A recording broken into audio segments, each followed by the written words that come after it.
Frank greets every customer the same way, silently, respectfully, focused only on his work. It's been like this for 40 years. But today, when the young man in the police uniform sits in his chair, something is different. Maybe it's the way he grips his clippers tighter to keep his hands from trembling. Maybe it's how he avoids looking in the mirror, or maybe it's the expression on his face when the young officer notices that old mark on his neck. In that moment, both men understand. This isn't just an ordinary haircut.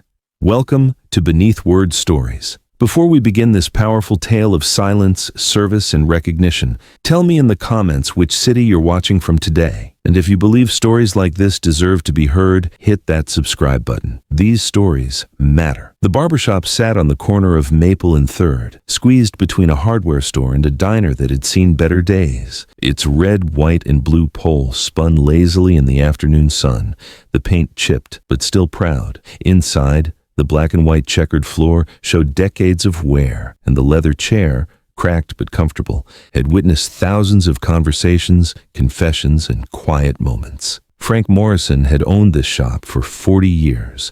He arrived every morning at 7 sharp, unlocked the door with the same brass key, and flipped the hand-painted open sign that his late wife Sarah had made for him in 1983. He swept the floor, arranged his tools with military precision, and waited for his first customer. Always the same routine, always the same quiet dignity. At 72, Frank moved with the careful deliberation of a man who understood that every action had consequences. His gray hair was always neatly trimmed. He cut it himself every 2 weeks using a hand mirror and 40 years of muscle memory. His hands, weathered but steady, showed the calluses of honest work and something else, small scars that spoke of a different kind of labor, a harder kind of service.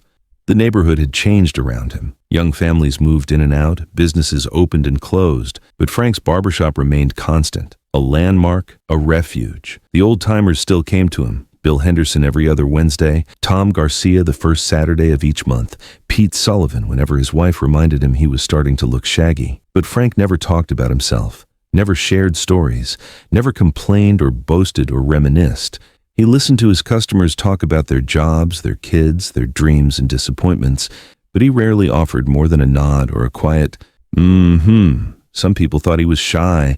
Others figured he was just focused on his work. A few wondered if there was something more to his silence. The truth was, Frank had learned long ago that some stories were better left untold. It was a Tuesday afternoon when Officer Jake Rodriguez walked through the door. 25 years old, 6 months on the force, still wearing his uniform with the pride of someone who believed he could make a difference. His grandfather had been a cop, his father too. Service ran in the family, though Jake was the first to wear a badge instead of fatigues. The bell above the door chimed as Jake entered, and Frank looked up from organizing his razors. For just a moment, so brief that most people would have missed it, Frank's hands paused. The young officer's uniform was crisp, his badge polished, his presence filling the small shop with an energy that Frank hadn't felt in years. "Afternoon, sir," Jake said, removing his cap and running a hand through his dark hair.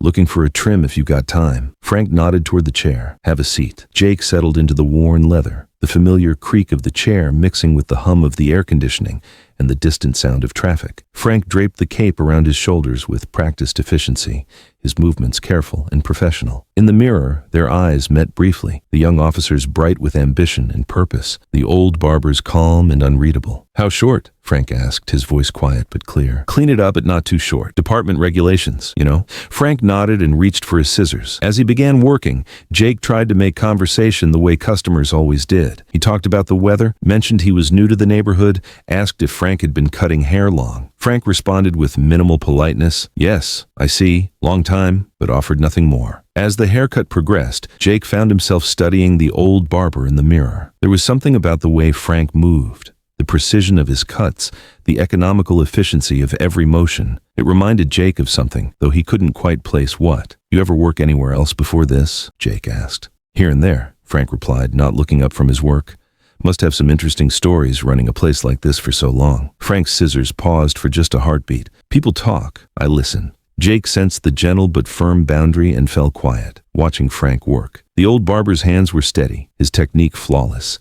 Every snip was deliberate, every movement economical. There was something almost meditative about watching him work, as if cutting hair was a form of prayer. As Frank moved to the back of Jake's head to clean up the neckline, he switched to his electric clippers. The familiar buzz filled the shop as he carefully trimmed the hair at Jake's collar. It was then, as Frank lifted the young officer's chin slightly to get a better angle, that Jake saw it in the mirror. Just below Frank's ear, mostly hidden by his shirt collar but visible when he tilted his head, was a scar. Not a clean surgical scar, but something jagged and old, something that spoke of violence and pain and survival. Jake had seen scars like that before, on his grandfather, on the old veterans who sometimes came to the precinct to report minor complaints or just to talk to someone in uniform. But this scar was different. It was accompanied by something else, a small, faded tattoo that Jake could just make out when Frank turned his head. The design was partially obscured, but Jake could see enough to recognize what it was. A paratrooper's wings, old and faded,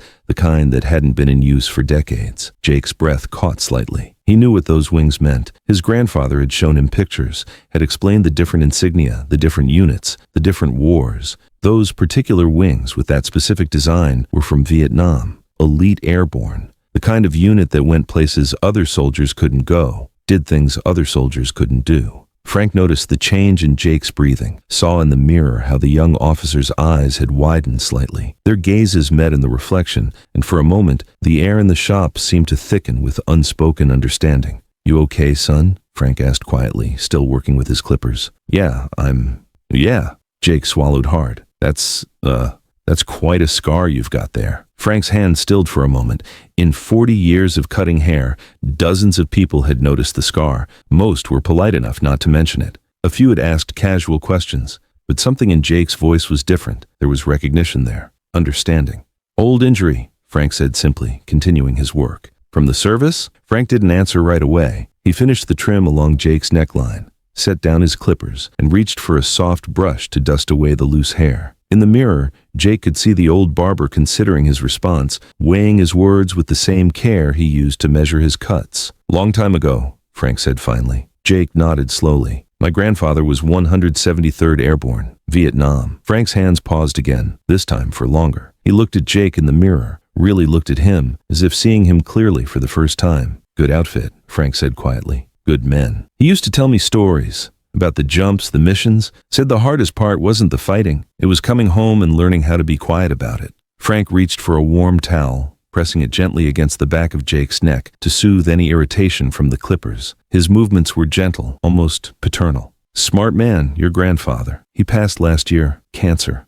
Jake's voice was soft, but before he died, he made me promise something. Said if I ever met another veteran, especially one of the older guys, I should thank them. Not make a big deal about it, just acknowledge what they did. Frank removed the towel and applied a small amount of aftershave to his palms, patting it gently on Jake's neck. The familiar sting and scent filled the air between them. "Your grandfather sounds like he understood things." Jake turned slightly in the chair, trying to face Frank directly. "What unit were you with?" Frank hesitated, his hands still resting on Jake's shoulders. For 40 years, he had deflected these questions, changed the subject, retreated into his careful silence. But something about this young officer, something about the genuine respect in his voice and the memory of his grandfather, made Frank consider breaking that silence. "1st Cavalry Division," Frank said quietly. 11th Air Assault. Jake's eyes widened. He knew enough military history to understand what that meant. The 1st Cav had been one of the most elite units in Vietnam, responsible for some of the war's most dangerous missions. Air assault meant helicopter insertions into hostile territory, often without backup, often against overwhelming odds. 1967 to 1969. Frank continued, his voice growing even softer. 2 tours. That's serious service, sir. Frank began removing the cape from around Jake's shoulders, his movements careful and deliberate. "We all did what we had to do." "The scar," Jake said gently. "What happened?" Frank folded the cape with precise creases, buying himself time to decide how much to share. In all these years, he had never told the full story to anyone. Not to Sarah, though she had suspected. Not to his customers, though some had asked. Not even to himself, really. He had spent decades learning how to not think about it. "Tet Offensive, January 68, Frank said finally. "We were inserted into a hot LZ near Hue. Intelligence was wrong about enemy strength. We took heavy fire on the way down." He hung the cape on its hook with the same careful precision he brought to everything else. "Shrapnel from an RPG, Frank continued, touching his neck unconsciously. "Medic said it missed my carotid by about a quarter inch. Should have bled out, but my sergeant, kid from Detroit named Marcus Williams, he kept pressure on it for 3 hours while we waited for extraction." Jake sat still in the chair, understanding that he was hearing something precious and rare. Marcus didn't make it home, Frank said quietly. Neither did a lot of good men. So when I got back, I figured the best thing I could do was just live quiet. Don't make noise about what happened over there. Don't turn it into stories or glory. Just do honest work and remember them by living a decent life. Frank walked to his station and began cleaning his tools, each implement placed in its proper position with military precision. That's why you don't talk about it, Jake said. It wasn't a question. Talking about it makes it about me, Frank replied. It was never about me. It was about all of us. And the ones who didn't come back, they can't tell their stories anymore. So the rest of us, we just carry them quiet. Jake stood up from the chair, running his hand over his fresh haircut. It was perfect, of course. Everything Frank did was perfect, not from vanity, but from a deep understanding that doing things right was a form of respect for the craft, for the customer, for the memory of men who would never have the chance to do anything again. How much do I owe you? Jake asked. $15. Jake reached for his wallet, but instead of just pulling out the money, he paused. He thought about his grandfather, about the promise he had made, about the weight of stories that deserved to be honored even if they were never told. Mr. Morrison. Frank Morrison. Mr. Morrison, I want you to know something. Jake's voice was steady but emotional. My grandfather told me that the real heroes were the ones who came home and never talked about it, the ones who just went to work every day and lived their lives without asking for thanks or recognition. He said those were the strongest men of all. Frank stopped cleaning his scissors and looked at Jake directly. He was wrong about one thing, though, Jake continued. He said never to make a big deal about thanking you guys. But I think some things deserve to be said out loud. Jake straightened slightly, not quite coming to attention but showing the posture of respect his grandfather had taught him. Thank you for your service, sir. Thank you for what you did over there. And thank you for what you've done since you came home. Thank you for carrying it quiet all these years. Frank stood perfectly still for a moment, his weathered hands holding the scissors he had just cleaned. In 40 years, he had received thanks before, from customers who learned about his service, from other veterans who recognized something familiar in his bearing, but something about Jake's words, the sincerity behind them, the understanding of what silence cost, hit him in a place he had kept carefully protected. You're welcome, Frank said quietly. Then, after a pause, your grandfather raised you right. Jake placed a $20 bill on the counter. Keep the change. And sir, I'll be back. This is the best haircut I've had since I moved to town. Frank nodded, not trusting his voice to remain steady. As Jake headed toward the door, he paused with his hand on the handle. Mr. Morrison, if you ever want to talk about Marcus Williams or any of the others, I'd be honored to listen. I appreciate that, son. I really do. After Jake left, Frank stood alone in his shop looking at himself in the mirror. The afternoon sun slanted through the window, casting long shadows across the checkered floor. For the first time in decades, he reached up and touched the scar on his neck, remembering not just the pain of the wound, but the weight of Marcus Williams's hand keeping him alive, the sound of helicopters in the distance, the promise he had made to himself to live a life worthy of those who couldn't. Frank had kept that promise. Every morning for 40 years, he had gotten up and done honest work. He had treated every customer with respect, had listened to their troubles without judgment, had provided a small service that made their days a little better. He had married Sarah, had tried to be a good husband, had mourned her when cancer took her too early. He had paid his taxes, voted in every election, helped his neighbors when they needed it. He had lived quiet, just as he had planned. But maybe, Frank thought as he began sweeping up the hair from Jake's cut, maybe living quiet didn't mean living alone. Maybe there was a difference between seeking glory and accepting recognition. Maybe honoring the dead didn't require complete silence from the living. The next week, Jake returned for another haircut. This time, when he settled into the chair, Frank asked him about his grandfather. Jake talked about the old man's stories, his wisdom, his final years battling illness with the same courage he had shown in war. Frank listened, nodding occasionally, understanding the love and loss in the young officer's voice. When Jake finished, Frank told him about Marcus Williams, not the dramatic story of his death, but the quieter stories, how Marcus had shared his rations with hungry villagers, how he had written letters home for soldiers who couldn't read, how he had taught Frank to play chess during the long hours between missions. It became a ritual. Every other week, Jake would come for a haircut, and they would share small pieces of their stories. Frank learned about Jake's hopes for his career, his struggles with the weight of the badge, his determination to honor his family's tradition of service. Jake learned about Frank's war, his marriage, his decision to build a quiet life in a small barbershop where he could serve his community one customer at a time. Word spread, as word does in small neighborhoods, not sensational stories or dramatic revelations, but quiet recognition. Other veterans began coming to Frank's shop, some drawn by the understanding that he was one of them, Others simply because they heard he gave good haircuts and treated people with respect. Frank never advertised his service. He never put up photos or displayed medals or told war stories to impress customers. But he stopped hiding from the recognition when it came. When Vietnam veterans like himself nodded with understanding,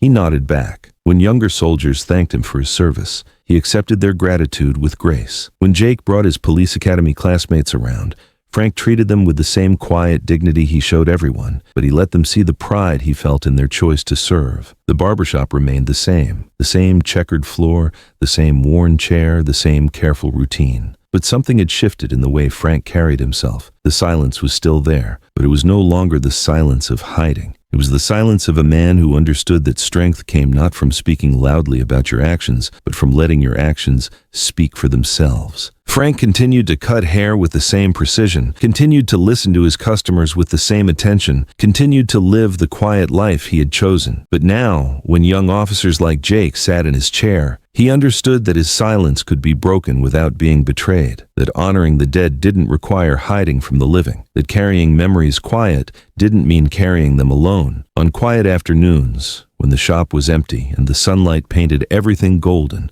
Frank would sometimes touch the scar on his neck and think about Marcus Williams. He would remember his friends' laugh, his terrible jokes, his homesickness for a city he would never see again. And Frank would understand that the life he had built, ordinary and decent and quietly honorable, was exactly the kind of life Marcus would have wanted to live if he had been given the chance. That was the real service. Not the dramatic moments of war, but the undramatic years of peace. Not the stories that made headlines, but the daily choices that made communities. Not the glory that faded, but the respect that endured. Frank Morrison had been carrying that service for 40 years, one haircut at a time. And now, thanks to a young police officer with enough wisdom to recognize what silence was worth, he understood that carrying it didn't mean carrying it alone. The barbershop on the corner of Maple and 3rd continued to spin its pole in the afternoon sun. Inside, an old veteran with steady hands and a quiet heart continued to serve his community, one customer at a time, carrying the memory of fallen friends, not as a burden, but as a gift that made every ordinary day sacred. Some stories don't need to be told to be true. Some service doesn't need to be celebrated to be honored. Some heroes don't need to speak to be heard. But sometimes, when the right person sits in the right chair at the right moment, silence can be broken without being betrayed. And sometimes, that's enough. So now I ask you, have you ever encountered someone like Frank Morrison? Someone whose quiet dignity hinted at stories they never told, service they never advertised, strength they never displayed? Share their name in the comments below. Tell us how they influenced your life, what they taught you about honor and humility. At Beneath Word Stories, we believe that the most powerful narratives are often the quietest ones. If this story moved you, please subscribe and help us continue honoring those who serve in silence. Their stories deserve to be remembered, even when they never asked to be told. Thank you for watching. We'll see you in the next story. And remember, sometimes the most extraordinary people are hiding in the most ordinary places, waiting for someone wise enough to recognize what they've been carrying all along.